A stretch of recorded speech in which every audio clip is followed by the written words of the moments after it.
The war chamber of the Galactic Council was silent except for the quiet hum of observation displays.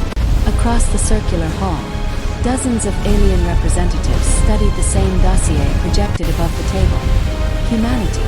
The species was new to the Council, barely a century removed from its first interstellar contact.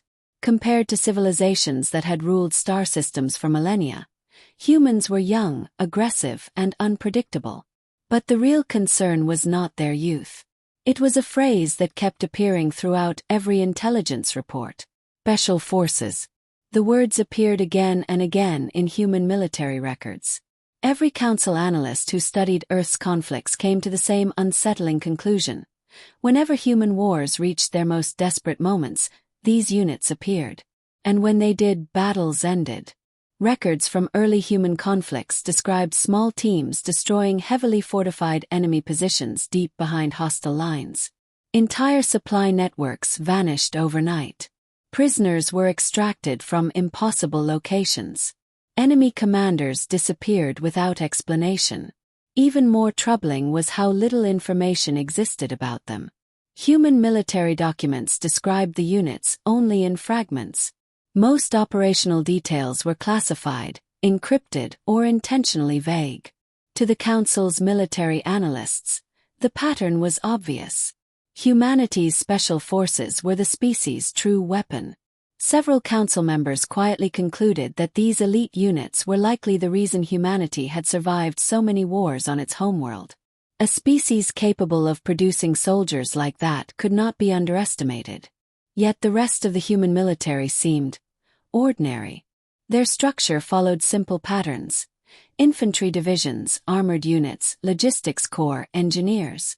Compared to the technologically advanced militaries of the Council, human forces appeared almost primitive in their organization, which made the conclusion even clearer. If their elite soldiers were so dangerous, then their regular military must simply serve as support. The Council accepted this assumption without much debate. Until the invasion began. The hostile empire known as the Vrax Dominion had spent decades expanding across nearby star systems. Their fleets were powerful, their armies disciplined, and their strategy simple.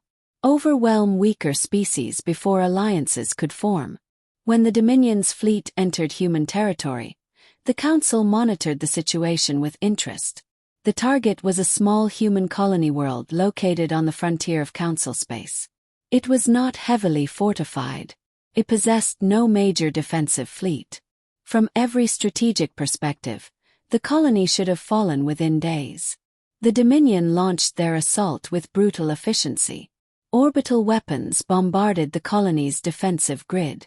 Dropships descended through the atmosphere carrying thousands of invasion troops supported by mechanized war machines. Council observers expected the battle to be short. Human colonies had fallen before when surprised. But what fascinated the Council was not the invasion itself. It was humanity's response. Earth had received the distress signal within minutes. Emergency fleets began mobilizing across human territory. Yet the nearest reinforcements would take time to arrive. And according to every intelligence projection, the Dominion's ground assault would overwhelm the colony long before then. Which meant there was only one logical response. Humanity would deploy their special forces. Several Council members leaned forward as new sensor feeds appeared across the war chamber displays. Satellites above the colony transmitted live combat footage from orbit. They watched human soldiers scramble to defensive positions across the colony's outer settlements. Defensive barricades appeared along streets and industrial zones. Armored vehicles moved toward key intersections. But something about the deployment immediately puzzled the analysts. The soldiers arriving in defense transports were not elite commandos. They wore standard military equipment, standard uniforms, standard weapons. They were human infantry. More troops continued arriving over the next several hours. Entire battalions landed in organized waves, spreading across the colony's defensive perimeter. Council analysts searched the incoming tactical data for signs of something else. Special insertion craft, cloaked transports, any indication that the elite units were arriving quietly behind the lines. But nothing appeared. Only regular soldiers. The Dominion's invasion forces reached the outskirts of the colony by nightfall. Their mechanized divisions advanced in perfect formation. Their weapons technology was far superior to anything the human colony possessed. Their commanders had already crushed 3 other worlds using the same strategy. The outcome should have been obvious. Yet something strange happened when the first Dominion assault struck the human defensive line. The humans did not break. Initial bombardments destroyed several defensive positions along the outer perimeter. Dominion troops advanced expecting the humans to retreat. Instead, the humans reinforced the breach within minutes. Fresh infantry units moved forward without hesitation, filling the gaps in the line. Engineers dragged damaged equipment into new firing positions. Civilian construction vehicles were rapidly converted into improvised barricades. Council analysts exchanged confused glances. This was not how inexperienced frontier forces were supposed to behave. Even stranger, the human units did not wait for centralized commands before reacting. Individual squads moved independently to stabilize weak points in the defense. When Dominion war machines advanced too far into urban districts, small groups of human soldiers redirected traffic transports into narrow corridors, blocking the machine's mobility. Within hours, the Dominion assault slowed. Council observers expected the humans to collapse once the second wave of attackers arrived. But the second wave met the same resistance. And still the special forces never appeared. The Council continued watching the battlefield feeds deep into the night. Every projection still predicted that the colony would fall eventually. Yet one question quietly spread among the observers. If these were only humanity's regular soldiers, why were they still holding the line? The Dominion command expected the human defense to collapse before sunrise. Their invasion doctrine had worked across dozens of conquered worlds. First came overwhelming orbital pressure. Then armored divisions pushed through the weakened defenders. Once panic spread, resistance crumbled quickly. That was how wars ended. But on this colony world, the pattern refused to appear. When the second assault wave advanced into the defensive perimeter, Dominion commanders noticed something unusual in the battlefield reports. Human resistance was not organized the way most militaries behaved. There was no rigid defensive formation. Instead, the humans constantly shifted their positions. When one street became too dangerous, soldiers abandoned it and reappeared 3 blocks away with new barricades already forming. When Dominion artillery destroyed a defensive structure, humans simply turned the rubble into cover and kept firing. Council analysts studying the battle feeds quickly noticed the same behavior. Human soldiers adapted faster than expected. More surprising was who these soldiers actually were. Interrogated data recovered from captured communications revealed fragments of human personnel records. Many of the defenders had not been career soldiers before the conflict. One artillery coordinator had previously worked as a farmer on the colony's northern continent. A logistics officer directing supply movements had once been a schoolteacher. One of the defensive engineers constructing barriers in the industrial district had been a civilian construction worker less than 2 years earlier. The Council struggled to understand how individuals with such ordinary backgrounds were managing a battlefield against a technologically superior army. Dominion armored units finally broke through the outer barricades several hours later. Their war machines advanced into the city districts where most of the colony's population lived. Council strategists assumed this would be the moment the humans lost control of the fight. Urban warfare required precise coordination. Most inexperienced armies collapsed once their defensive lines fractured. But once again the humans reacted differently. The moment Dominion forces entered the city, the battle changed entirely. Instead of retreating deeper into the colony, human squads spread throughout the surrounding districts. Small groups moved through alleys and service tunnels, constantly repositioning. Dominion commanders found themselves chasing enemies that refused to stay in predictable locations. Sensors showed human soldiers constructing barricades from damaged transport vehicles and shipping containers. Entire intersections became improvised fortifications within minutes. When Dominion war machines attempted to advance through narrow corridors between buildings, explosive traps disabled their mobility systems. Human infantry then surrounded the immobilized machines with coordinated fire from multiple directions. Council observers noticed another strange detail in the combat recordings. Human soldiers communicated constantly, but their communication was not limited to command officers. Ordinary infantry shared tactical observations, warnings, and suggestions across open channels. A soldier pinned behind a destroyed vehicle reported the position of a Dominion artillery drone. Seconds later, another squad several blocks away adjusted their firing pattern and eliminated it. No centralized command ordered the adjustment. The soldiers had simply responded on their own. For most council species, that kind of behavior would be considered dangerously undisciplined. Military doctrine across the galaxy emphasized strict command hierarchies. Initiative was reserved for high-ranking officers. Yet within the human army, initiative appeared everywhere. Dominion assault units continued pushing deeper into the colony through the night, but every advance became slower and more costly. Supply convoys attempting to support the front line began disappearing along outer roadways. Small human patrols ambushed isolated transports and vanished before reinforcements arrived. Engineers disabled entire bridges hours before Dominion armor reached them, forcing enemy units to reroute into narrow industrial zones where human defenders were waiting. Council strategists began recalculating their predictions. The colony was still under enormous pressure. Dominion forces held superior firepower and numerical advantage. By all conventional logic, the humans should have been retreating steadily. But the opposite pattern was appearing. Each hour the battle continued, Dominion progress slowed. And still there was no sign of the elite soldiers everyone had expected. The battlefield feeds showed only the same thing over and over again. Human infantry, human engineers, human medics dragging wounded soldiers back into the fight. Ordinary men and women who refused to abandon their positions no matter how chaotic the situation became. By the end of the first day of fighting, one quiet conclusion began forming among the council observers. If these soldiers were truly humanity's regular army, then something about the human definition of ordinary was very different from the rest of the galaxy.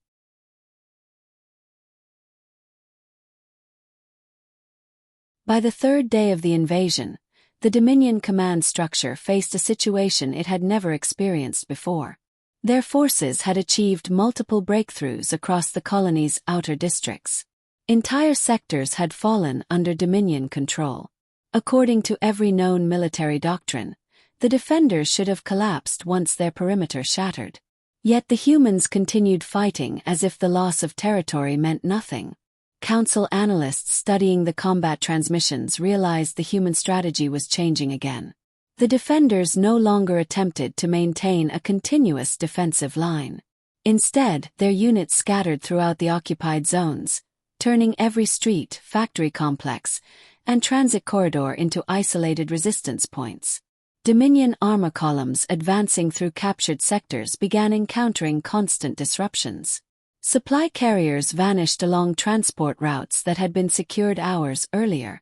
Recon drones detected human squads appearing briefly along rooftops before disappearing into maintenance tunnels beneath the streets. Even when Dominion forces destroyed a resistance position, human fighters simply emerged somewhere else. The battle was no longer about holding ground. It was about exhausting the invaders. The Dominion military had built its reputation on efficiency and discipline. Their soldiers were trained to operate within precise tactical structures. Orders flowed from commanders down to organized formations. But on this colony world, those formations were constantly collapsing into chaos. Human units rarely engaged in large, direct confrontations anymore. Instead, they struck wherever Dominion forces appeared vulnerable. One armored division attempting to secure an industrial sector suddenly lost its communications array when human saboteurs infiltrated the facility powering it. Another Dominion battle group advancing along a major transit corridor found the entire roadway collapsed beneath them after humans detonated underground infrastructure tunnels. Within minutes, human infantry swarmed the immobilized vehicles from surrounding structures. Council observers noticed something unsettling in the Dominion transmissions that were intercepted during the conflict. Their soldiers were beginning to describe the humans differently. Early reports had referred to the defenders as poorly equipped resistance forces. Now Dominion officers were warning each other about the unpredictable behavior of the human infantry. They described opponents who refused to retreat even when surrounded. They described small squads that continued fighting long after their command channels had gone silent. They described soldiers who appeared to learn from every failed engagement and returned hours later with entirely new tactics. Council military advisors reviewed hundreds of hours of battle data trying to understand the pattern. The answer became clear once they analyzed the human communication networks more closely. Human soldiers were not waiting for centralized orders. Every individual unit constantly shared information across a decentralized network. Tactical discoveries made by one squad were immediately transmitted to dozens of others nearby. If a Dominion vehicle proved resistant to a particular weapon, the information spread instantly. Within minutes, human units across the battlefield adjusted their tactics accordingly. Alien militaries rarely functioned that way. Their forces depended on rigid command chains that protected discipline and coordination. Human soldiers, however, behaved more like a living network.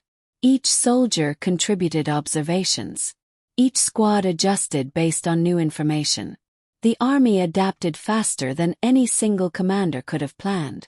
By the end of the fourth day, Dominion casualties had reached levels their invasion planners had never predicted.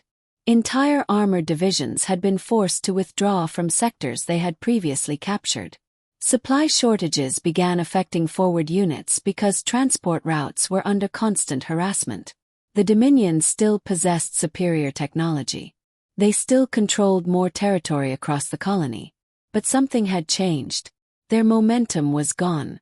And the most disturbing realization for the Council watching from orbit was this. The humans still had not deployed their special forces.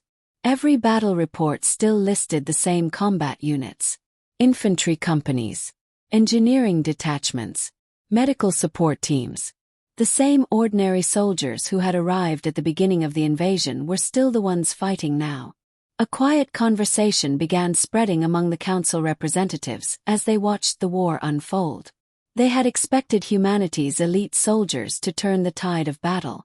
Instead, the battle had already begun turning without them. One Council strategist finally voiced the thought that many had started to consider.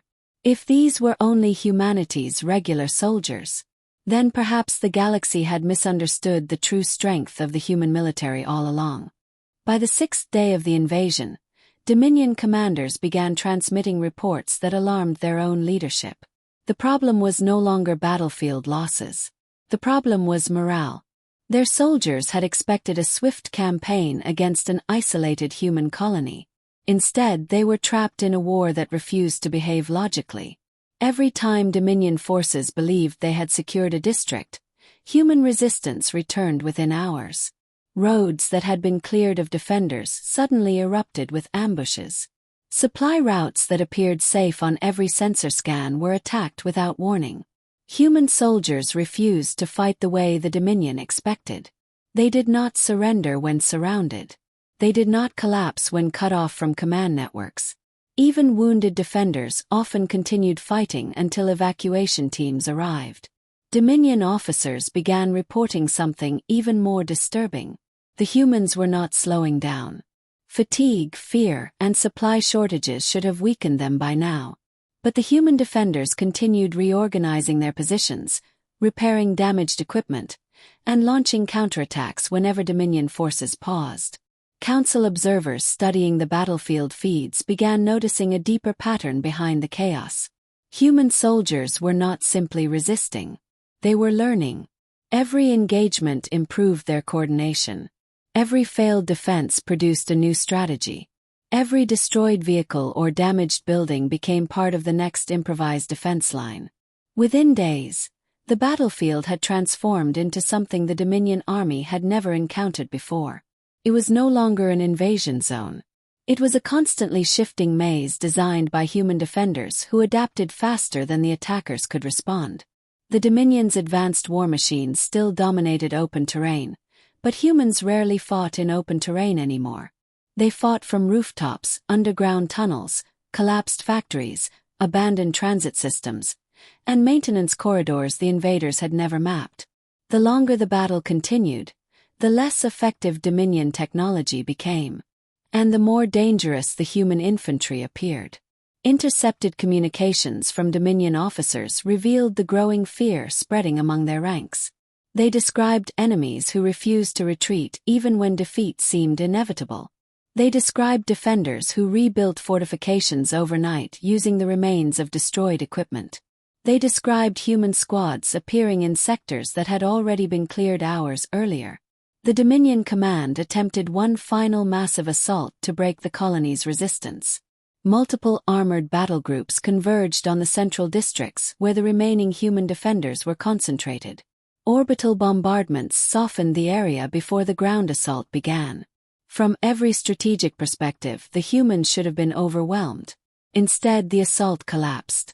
Human defenders used the destroyed infrastructure to trap Dominion vehicles inside narrow corridors where their heavy weapons could not maneuver. Engineers detonated prepositioned charges beneath several key intersections, splitting the attacking columns apart. Once the armored formations were isolated, human infantry moved in from multiple directions. The battle lasted only a few hours. By the time Dominion reinforcements attempted to stabilize the assault, 3 battle groups had already been forced to retreat. Within another day, Dominion Command issued a full withdrawal order from the colony. The invasion had failed. Across the Council war chamber, analysts quietly reviewed the final combat reports from the conflict. The numbers were impossible to ignore. Human forces had been outnumbered, outmatched in almost every measurable category. Yet they had held the colony without ever deploying their elite military units. The soldiers who fought the invasion were exactly what the records had shown from the beginning. Infantry, engineers, logistics crews, ordinary members of the human army. Council strategists updated their official threat assessment shortly after the battle ended. Human special forces were still considered extremely dangerous. But the Council had finally understood the truth that the Dominion learned too late. The strength of humanity's military did not come from a handful of elite soldiers. It came from the fact that every human soldier was trained to think, adapt, and continue fighting long after other armies would collapse. The Dominion had feared the arrival of humanity's special forces. In the end, they had been defeated by something far more unsettling: humanity's common army. And if those soldiers represented the baseline of human warfare, the Council reached a conclusion that none of its members could ignore. If humanity ever decided to send their special forces into a war, the battle would already be over before anyone realized they had arrived.